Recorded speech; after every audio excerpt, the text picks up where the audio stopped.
So I want to talk about this one customer. This is like so long ago. I got this picture, and I can't find the picture. If I found the picture, I'd post it. It's really, really cool picture. So he had a full suspension bike, first generation. We started putting rack mounts on. And we started putting rack mounts on. We only put the bottom braze-ons on because the shock bolts can do double duty. When I say the shock bolts, I mean the bottom shock bolts. So, and that was the concept. Let's add some interfaces. So, I mean, this had to happen like 10 years ago or so. I'm not saying it did, but I don't think so. Maybe a little bit more.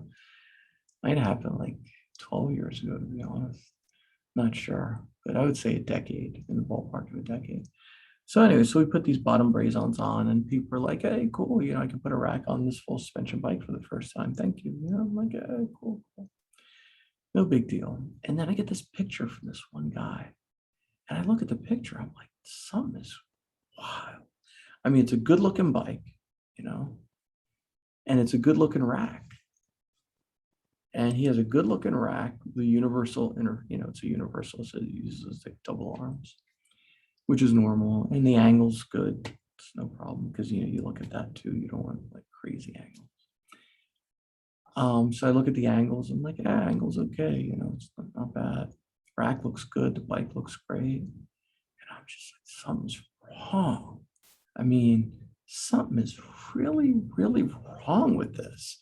And I have no idea what it is. I'm looking at the picture. I'm like, I don't even know what's wrong with it. And like, it's funny because some of the best conclusions I make is like when I walk the dogs. I think I was walking the dogs with it. So I just laughed. I'm like, I don't know what's wrong with that thing. It's something weird though. It just bothered me. It's really, I found it so funny later.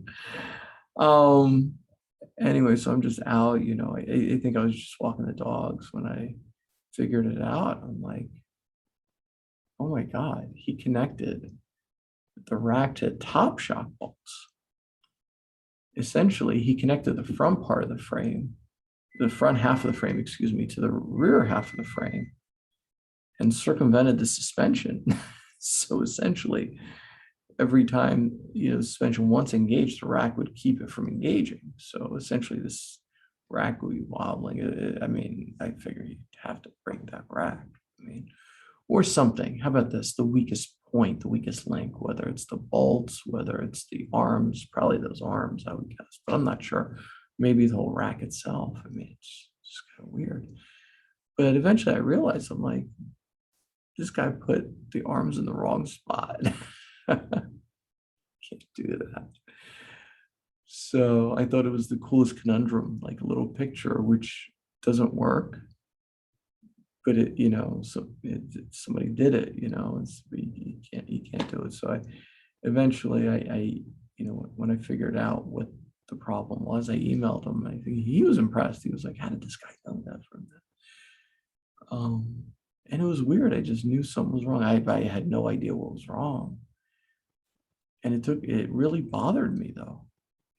It's like sometimes you just know something's amiss.